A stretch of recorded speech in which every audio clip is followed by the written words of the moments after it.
Mais uma vez, o saúde da igreja, no nome do Senhor Jesus. Meus amados irmãos, quinta-feira passada, nós lemos um texto das Escrituras de um livro muito importante para a vida da igreja. Um livro que vai nos mostrar, que serve de modelo, que serve de exemplo. Por mais que os anos se passem, por mais que as décadas, as centenas e os milhares de anos se passem, esse livro, ele é muito atual. Os ensinamentos que existem nesse livro são ensinamentos exatamente de como a igreja do Senhor deve se comportar. Esse livro nos ensina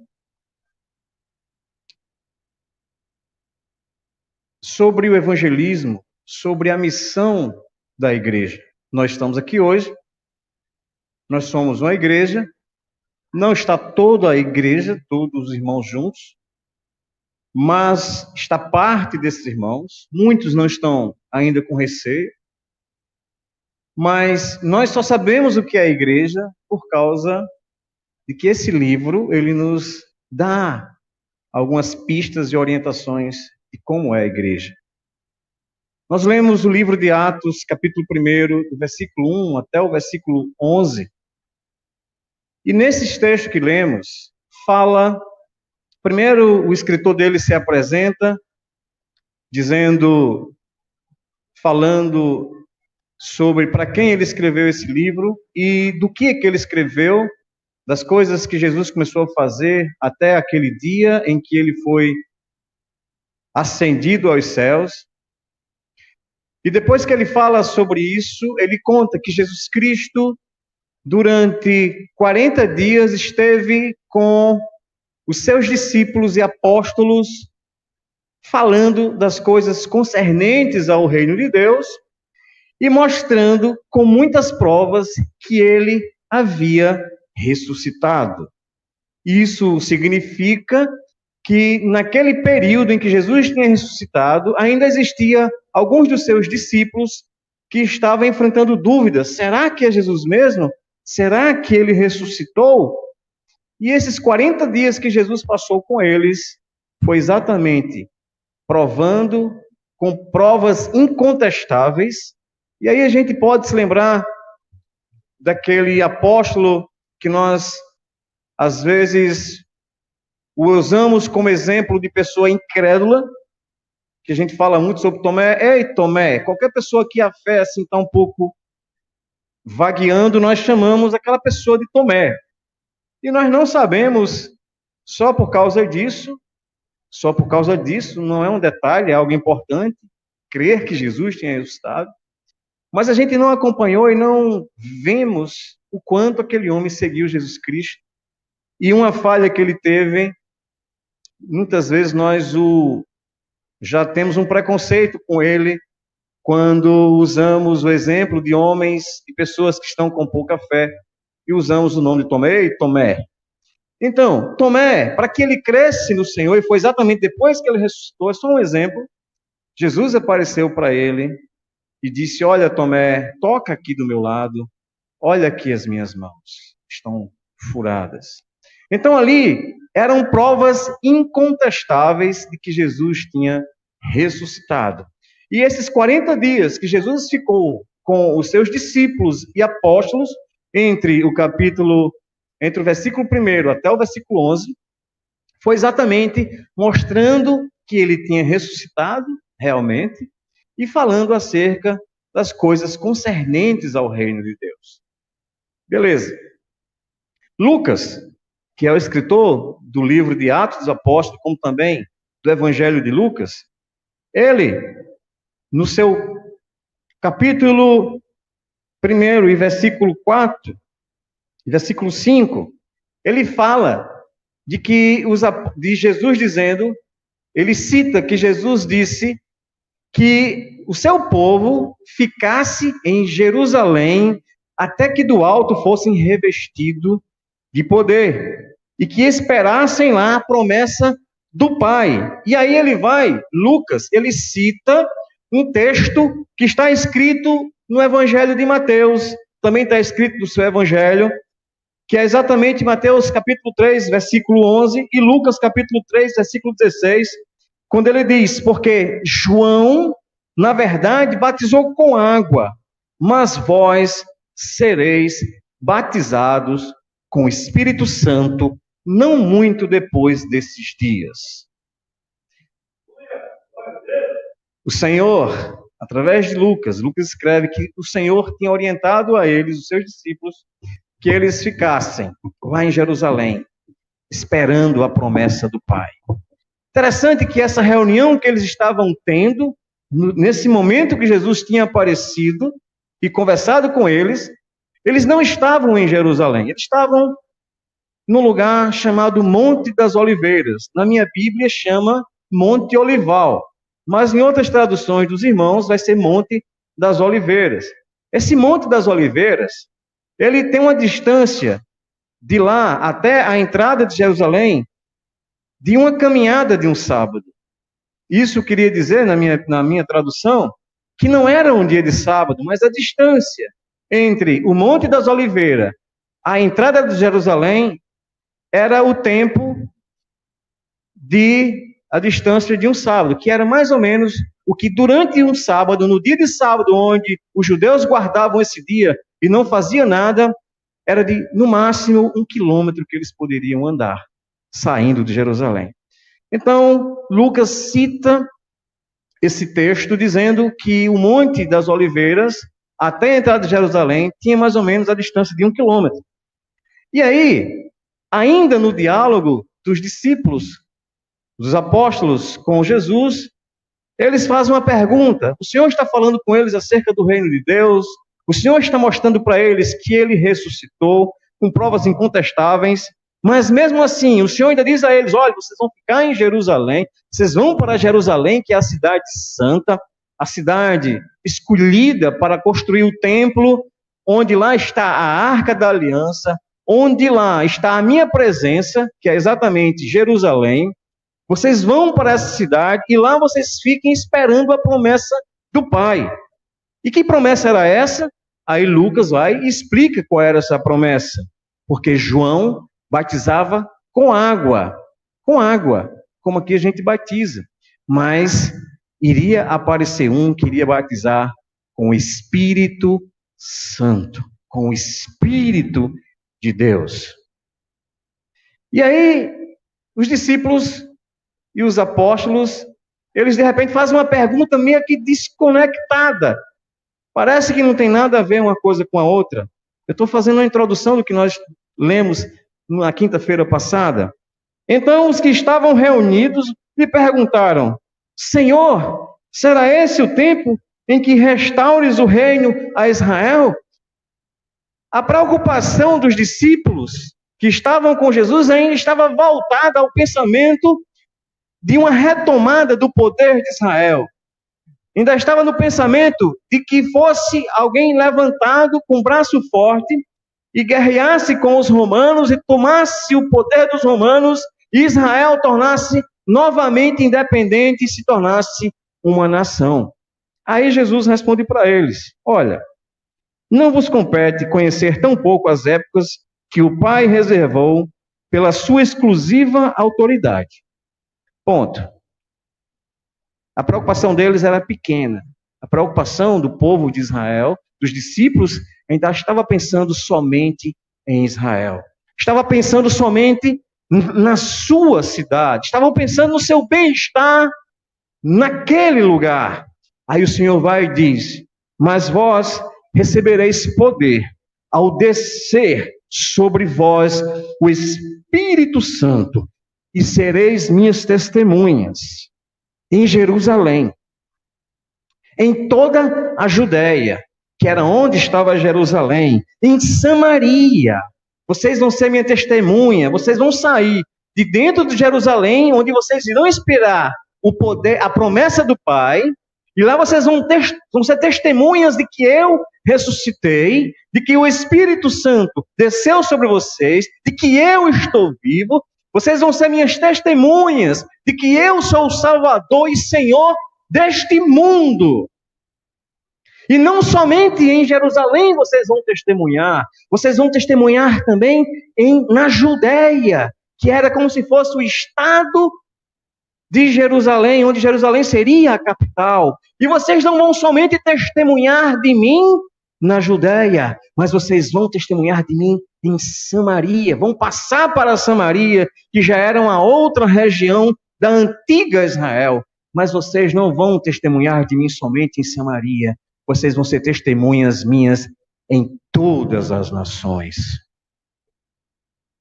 O poder que Deus, através da sua promessa, ia dar aos seus discípulos, era algo muito maior do que somente pensar em Israel. E aí o Senhor disse isso a eles, e após ter dito isso a eles estavam com os olhos fitos no Senhor, e o Senhor foi elevado aos céus.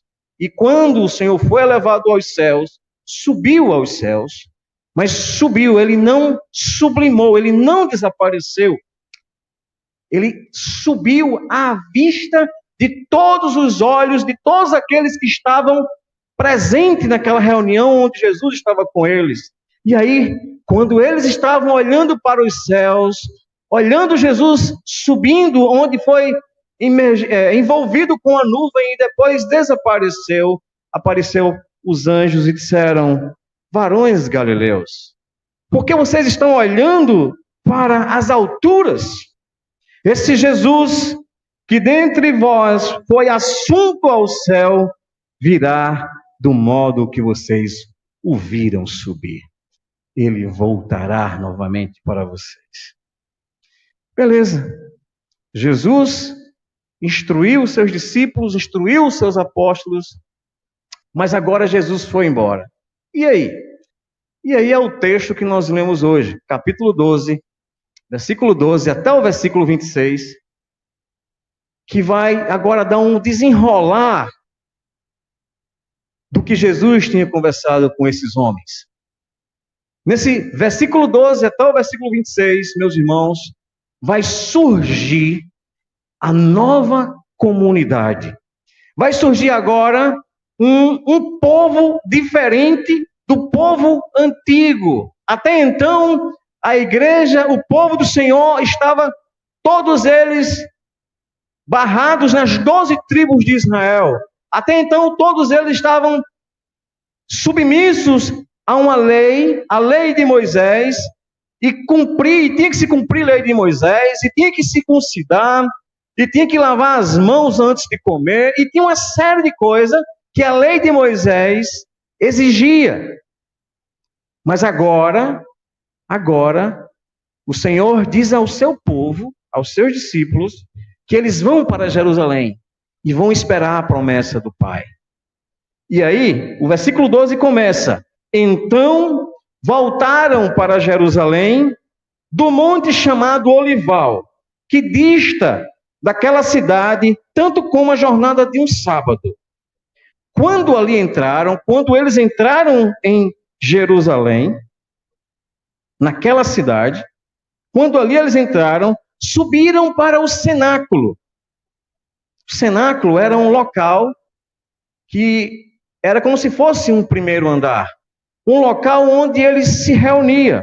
Esse lugar ele era temporário, ele não era um lugar fixo, eles não moravam ali em Jerusalém. Observe que no versículo 11, eles foram chamados de galileus, eles moravam onde? Na Galileia. Quando Jesus veio descendo da Galileia para Jerusalém, esses homens vieram acompanhando o Senhor e muitas mulheres também vieram acompanhando com uma multidão a Jesus. Mas eles tinham um lugar onde eles se reuniam lá em Jerusalém. Era um cenáculo. Algumas pessoas dizem, alguns estudiosos imaginam e dizem que esse lugar é exatamente o mesmo lugar onde nós iremos ver mais na frente, no livro de Atos Apóstolos, dizendo que era na casa da mãe de João Marcos. Possivelmente uma mulher financeiramente bem, uma casa de primeiro andar, dentro de Jerusalém, a capital da antiga Israel. Jerusalém, o lugar onde era visitado por quase todas as nações para se comemorar as festas de Pentecoste, das trombetas, das cabanas e muitas outras festas. Era uma cidade, Jerusalém, muito visitada. E essa mulher tinha uma casa com um primeiro andar que se chamava cenáculo, onde ela cedeu para os discípulos do Senhor se reunirem. Daí, meus queridos, vai começar a surgir a igreja do Senhor. Mas esses homens, eles precisavam se preparar para que essa igreja surgisse. E é interessante que nesses versículos que nós lemos, a preparação dessa igreja, a preparação desses homens, a preparação inicial desses discípulos do Senhor, era uma preparação que nós falamos aqui na igreja muitas vezes. Eles se prepararam em 3 coisas na vida deles lá. Mas eles não falaram e não se prepararam teoricamente. Eles não falavam e se prepararam somente com conhecimento, com sentar em uma cadeira e alguém ensinar a você como fazer aquilo. Eles colocaram em prática aquilo que eles estavam aprendendo. Quando a gente lê do versículo 12 até o versículo 26, que aí você chega do versículo 12 ao 14, existe ali uma preparação deles. Eles se prepararam na oração. A oração era a parte que fazia e não podia ficar ausente na vida dessa igreja. Do versículo 15 até o versículo 22, eles tiveram a outra preparação quando nós formos ler o texto, na palavra do Senhor. E do versículo 23 até o versículo 26, eles tiveram a outra preparação, chamada comunhão. Comunhão. A igreja do Senhor surgiu, nasceu aqui em Atos Apóstolos, num tripé, meus irmãos. E que tripé era esse? Oração, palavra e comunhão dos irmãos. Isso é algo que deve existir na igreja do Senhor. Isso não é algo que aconteceu somente naquele período. Isso é algo que tem que acontecer e deve acontecer na igreja do Senhor hoje. A igreja do Senhor só vai se desenvolver, só vai crescer, se ela colocar no seu tripé de missão para ser missionária a oração, a palavra e a comunhão dos irmãos uns com os outros. E aí nós vamos ler do versículo 12 até o 14, e nós vamos observar algo interessante. Versículo 12. Então voltaram para Jerusalém, do monte chamado Olival, que dista daquela cidade tanto como a jornada do sábado. Quando ali entraram, subiram para o cenáculo, onde se reunia Pedro, João, Tiago, André, Felipe, Bartolomeu, Mateus, Tiago, filho de Alfeu, Simão o Zelote e Judas, filho de Tiago. Todos estes perseveravam unânimes em oração. Mas não só era 11. Não só era 11. Todos estes perseveravam em oração com as mulheres, com Maria, mãe de Jesus, e com os irmãos dele. Tinha umas mulheres, tinha Maria, tinha os irmãos de Jesus. Todos perseveravam unânimes em oração. E essa palavra unânimes quer dizer com o mesmo pensamento, com o mesmo ideal. Não existia contradição nem diferença de pensamentos, porque o pensamento estava voltado em algo que o Senhor tinha prometido desde os tempos de Joel.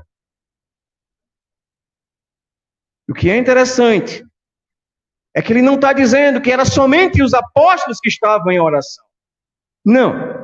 Era os apóstolos e as mulheres que estavam em oração. Não.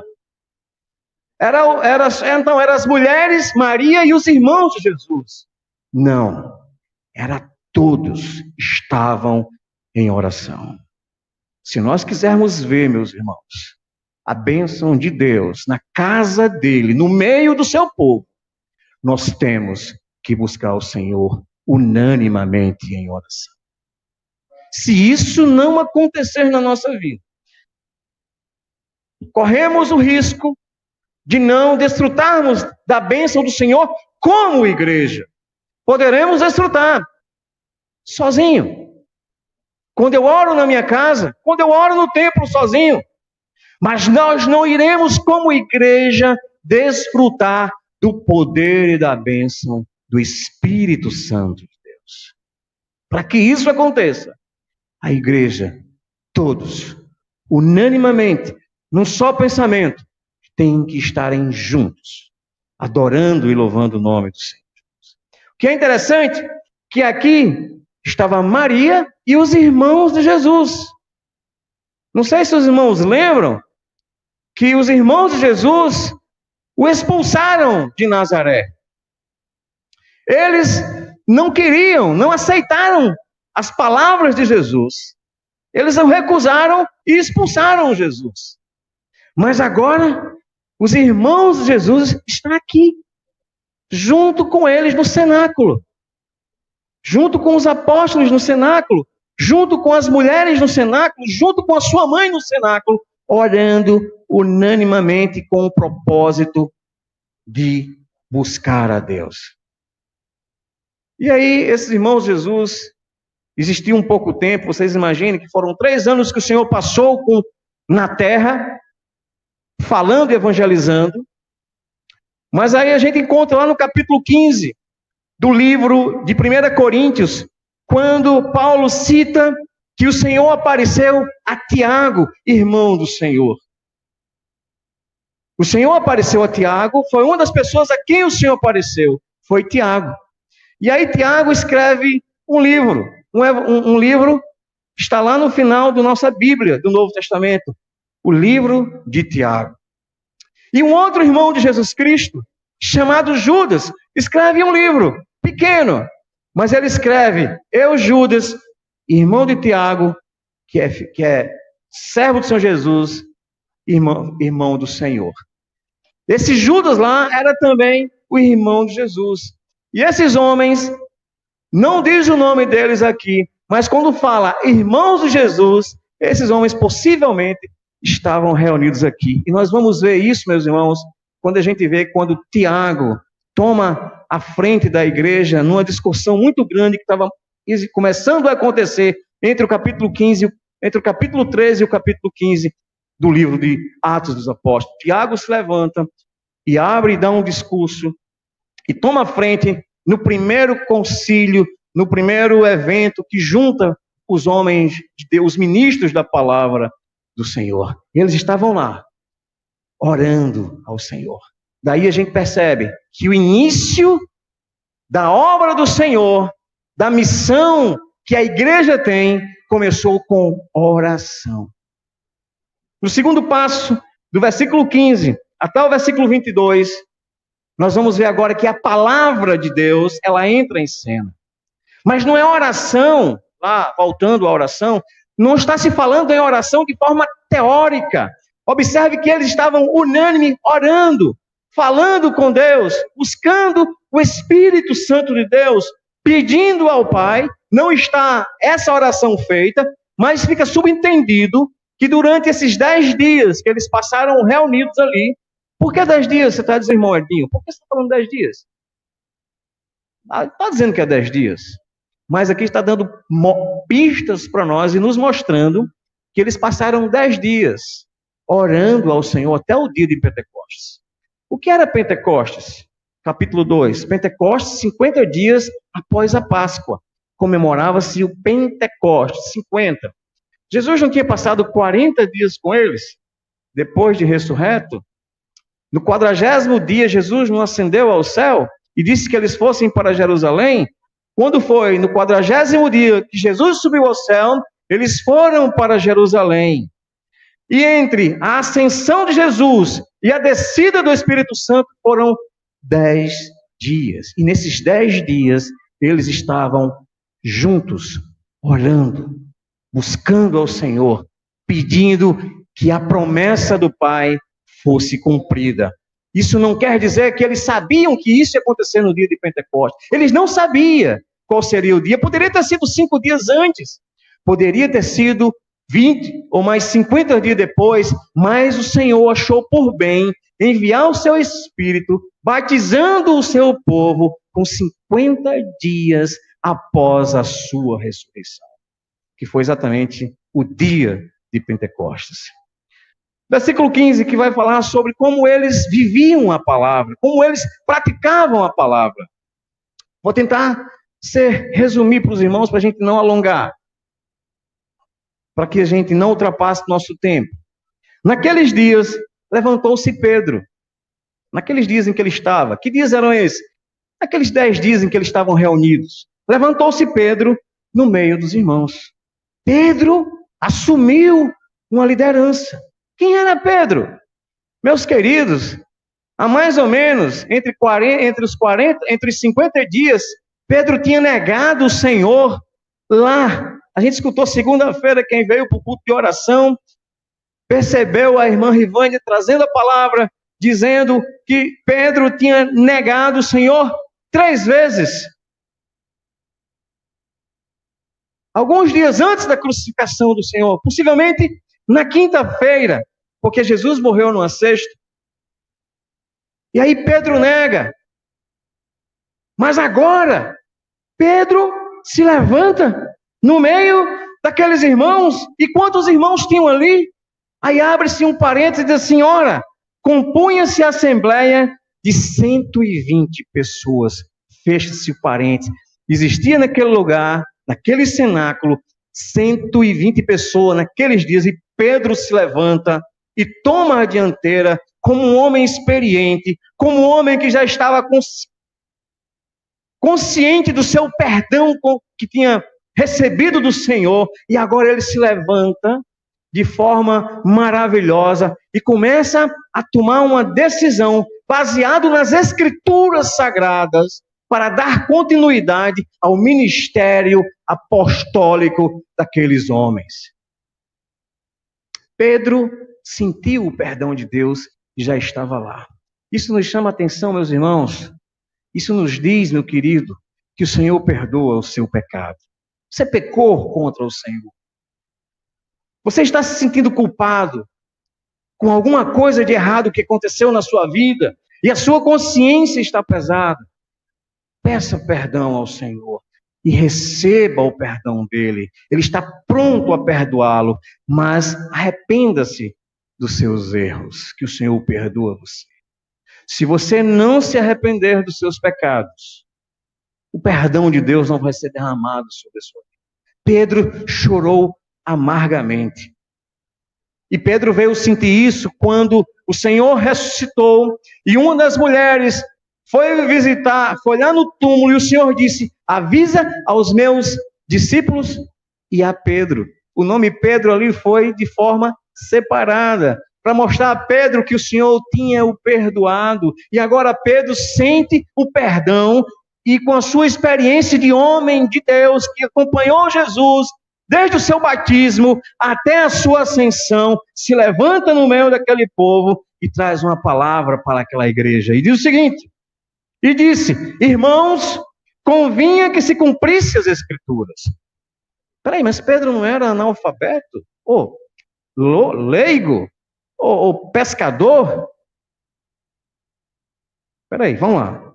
Irmãos, convinha que se cumprisse as Escrituras e que o Espírito Santo proferiu anteriormente por boca de Davi acerca de Judas, que foi o guia daqueles que prenderam Jesus. Era um homem, possivelmente, na nossa imaginação, pescador, rude, mas era um homem que lia a palavra. Era um homem que conhecia as Escrituras Sagradas. Nós não podemos usar como pretexto, eu não me formei, eu não estudei, eu não tive um 2º grau completo, eu não Eu não entrei numa faculdade. Usar isso como pretexto para não estudar as Escrituras Sagradas. Se nós entendermos que Pedro era um pescador rude, alguém bruto, que a gente percebe nas próprias Escrituras Sagradas, um homem briguento, um homem que não temia as outras pessoas, mas era um homem que lia as Escrituras Sagradas, um homem que observava a palavra de Deus. E aí ele cita que era necessário, que convinha que se cumprisse as Escrituras. O que aconteceu com Judas? Não foi algo de errado, não. A gente diz assim, ó, Jesus, a gente às vezes usa assim, veja só. Ora, Jesus, que foi Jesus, escolheu um errado? Peraí, meus irmãos. Estava escrito nas Escrituras que um deles iria ser o traidor. Jesus não escolheu errado, não. Jesus não escolheu errado. Jesus escolheu cumprir as Escrituras Sagradas. Jesus conhecia o coração de Judas, o qual o Espírito Santo proferiu anteriormente por boca de Davi acerca de Judas, que foi o guia daqueles que prenderam Jesus, porque ele era contado entre nós e teve parte nesse ministério.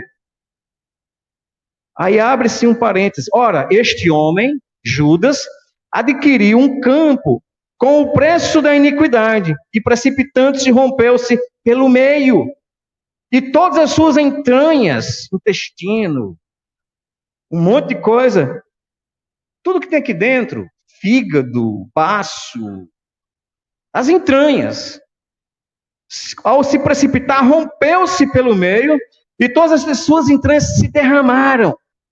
E isto chegou ao conhecimento de todos os habitantes de Jerusalém, de maneira que sua própria língua, esse campo se chama Alceldama, isto é, campo de sangue.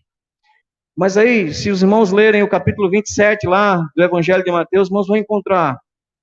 Bem, mas lá está dizendo que Judas morreu enforcado? Ele se suicidou enforcando? Meus queridos, existe. E então aí está dizendo que ele se precipitou, se caiu e se rompeu a sua barriga e suas entranhas caiu por terra. É uma outra morte? Não, meus irmãos. Chega-se a uma conclusão de que Judas se suicidou se enforcando em uma árvore alta e, ao ficar lá alguns dias, 1 ou 2 dias, o seu corpo se deteriorou e ele caiu. E ao cair, as suas entranhas, o seu corpo já em fase de decomposição, se rebentou todinho. É essa, mais ou menos, uma das respostas que muitos estudiosos das Escrituras têm para esse texto. Não é uma contradição da Bíblia Sagrada, é exatamente um complemento da morte de Judas Iscariotes. E aí fecha-se o parênteses quando fala disso. Porque está escrito, Pedro ainda está dizendo, porque está escrito no livro dos Salmos: fique deserto a sua morada e não haja quem nela habite. A casa, o lugar onde Judas morreu, ia ficar deserto e ninguém ia habitar naquele lugar. Isso está escrito no Salmo 65, versículo 9. Deixe-me só conferir. Pedro cita esse Salmo 69, versículo 5. E mais na frente, no mesmo versículo, ele diz: e tome outro o seu encargo. Salmo 109 tem esse outro versículo. Pedro lê esses textos das Escrituras e percebe que que Judas iria trair o Senhor, e que também esse mesmo Judas, ao trair o Senhor, alguém teria que preencher o seu lugar. Esse Salmo 69 é um salmo messiânico, onde fala do servo sofredor, como também fala daqueles que era traidor. Existe, só no Novo Testamento, 5 citações desse salmo, que a gente não vai entrar nesses detalhes para não prolongar. Aí o que acontece? Pedro cita esse texto das Escrituras. É necessário, pois que dos homens que nos acompanharam todo esse tempo, que o Senhor Jesus andou entre nós, começando no batismo de João, até o dia em que dentre nós foi elevado à altura, um destes se torne testemunha conosco da sua ressurreição. Pedro agora chega a uma conclusão que era necessário escolher o 12º apóstolo. E aí a gente fica perguntando, bem, a gente às vezes fica, poxa, De onde foi que ele tirou essa autoridade para escolher o 12º? Da própria Escritura. Quando você escuta, meus irmãos, um parênteses lá, Lucas dizendo, ora, compunha-se a assembleia de mais ou menos 120 pessoas, a gente fica assim, está só dizendo a quantidade de pessoas que tinha. Não, meus queridos, não, amados irmãos. Lucas parece estar fazendo questão de dizer que para se formar, que para se tomar uma decisão, que para se criar, possivelmente, uma nova conjuntura, um novo projeto, lá na lei judaica, você tem que ter, no mínimo, 120 pessoas. E dessas 120 pessoas, você tinha que ter os anciões, a liderança, lá dessas 120 pessoas. E Pedro percebe que nessa liderança estava incompleta. E ao perceber que estava incompleta, ele pega os textos da Escritura Sagrada, baseado no Salmo 69, e no Salmo 65 e Salmo 109, de que se deve escolher o 12º homem para compor a equipe dos apóstolos. E esses 12 homens que compunham os apóstolos eram exatamente uma representação também das 12 tribos de Judá. A igreja agora iria crescer baseado nos fundamentos da doutrina dos apóstolos, não mais sobre a cultura e sobre a ideia de 12 tribos de Israel, mas agora ia ser formado, ia ser criado uma nova comunidade chamada igreja para anunciar e testemunhar, não só em Jerusalém, mas até os confins do mundo, de Jesus Cristo. E essas bases teriam que ter os 12 apóstolos, que servia como o novo modelo para a igreja do Senhor. E aí, meus irmãos, aqui nós vemos que Pedro usou as Escrituras Sagradas. Nós vimos lá no início que eles oraram, que eles estiveram orando, e agora, até o versículo 22, nós percebemos que Pedro usou as Escrituras, que Pedro usou a palavra de Deus para tomar decisões que tinham que tomar. E aí, ele agora joga para a Assembleia, confiantemente na Assembleia, ele joga para os irmãos que estão ali presentes, e diz assim, então propuseram os irmãos que estavam ali presentes, duas pessoas, José, chamado Barsabás, que em hebraico quer dizer José nascido no sábado, cognominado Justo, e Matias. E orando, mais uma vez oraram ao Senhor, disseram, tu, Senhor, conheces o coração de todos, revela-nos qual destes dois tens escolhido para preencher a vaga nesse ministério e apostolado, do qual Judas se desviou, indo para o seu próprio lugar. Eles oraram, apresentaram a Deus aqueles dois homens, leram a palavra, mas não aconteceu nada. E aí? Na oração, não disseram quem era. Na leitura da Bíblia também não tinha dizendo quem era. Aí eles tomaram no versículo 23, 26, o último, diz assim, e os lançaram em sortes, vindo a sorte sobre Matias, sendo-lhe então votado lugar com os 12 apóstolos. Peraí, sorte? Sorte? E agora? Foi tudo pro brejo agora. A palavra estava em jogo, a leitura da Bíblia, a oração em jogo, mas agora usaram a sorte para escolher o 12º apóstolo. Era um costume não só de Israel jogar sorte. Outras nações pagãs também faziam isso. Mas o povo judeu cria que a soberania de Deus, quando os homens não tinham condições de fazer a sua escolha, que chegava numa situação como aquela de Matias e José Barsabás, cognominado Justo, que eram homens que tinham as mesmas características, que eram homens que viram Jesus sendo batizado e que eram homens que viram também Jesus sendo levantado aos céus, eram homens que ocularmente viram e participaram de tudo isso. Eles eram iguais, eram homens possivelmente idôneos, cheios da graça de Deus, ao qual eles não podiam dizer, não, vamos escolher esse.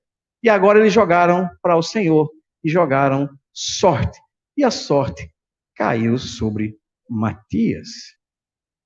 Observe, vamos já falar um pouquinho sobre sorte e terminar? Observe que a comunhão dos irmãos, de confiança dos irmãos uns com os outros, indicaram duas pessoas. Tivemos a oração, a palavra e agora a comunhão dos irmãos. Não houve confusão, não houve discussão. Os irmãos pensavam a mesma coisa. Todos diziam a mesma coisa, tinham um só pensamento. Mas aí vamos voltar para a sorte. Mas essa, meus irmãos, foi a última vez nas Escrituras Sagradas que nós ouvimos falar de sorte, de se jogar sorte. Os irmãos ouviram quando escolheram Jonas para jogar do navio, jogaram sorte. O turno dos sacerdotes para ministrarem no templo era jogado sorte. A divisão das terras lá em Deuteronômio, jogaram sorte. Era um costume. Mas essa, meus irmãos, foi a última vez que se jogou sorte nas Escrituras. E alguém sabe por quê? Por que a gente não vê mais daqui para frente falando sobre jogar sorte? Por que eu não tento também continuar jogando sorte hoje? Peraí, eu vou lá em casa, eu vou fazer aqui, vou escolher umas pedrinhas aqui, botar o nome. Como a gente faz aqui? Vamos fazer um sorteio de um ventilador. A gente joga o nome dos irmãos, bota naquela sacolazinha, escolhe o sortudo, fulano de tal. Por que nas coisas do reino de Deus agora não se faz mais isso? Capítulo 2 de Atos dos Apóstolos diz que o Espírito Santo desceu sobre o povo de Deus. Hoje, meus irmãos, nós temos o Espírito Santo, que é quem faz as escolhas. Não é mais eu, não é mais a sorte, mas é o Espírito Santo de Deus que faz as escolhas. Se a gente perceber vários textos na Bíblia, só dizer um e a gente conclui. Quando foi para se escolher os primeiros missionários, a igreja lá em Antioquia se reuniu e oraram. E aí os ministros, os que estavam na frente, disseram que o Espírito Santo disse, está lá, acho que é capítulo 12, apartai-me para a obra que eu tenho preparado, Paulo e Silas. O Espírito Santo agora é quem está dizendo e separando e fazendo as suas escolhas. Não existe mais sorte. Então, amados irmãos, a igreja do Senhor, para enfrentar, para trabalhar na missão de Deus, ela tem que ter, no mínimo, que se tivermos isso, é o máximo. Oração, a igreja que ora de forma unânime, unida, juntos. A igreja que está pautada sobre a palavra de Deus, que toma as suas decisões baseado nas Escrituras Sagradas, não baseado no achismo, não baseado na cultura, não baseado porque uma outra igreja faz isso, mas baseado nas Escrituras Sagradas, na palavra do Senhor dos Exércitos.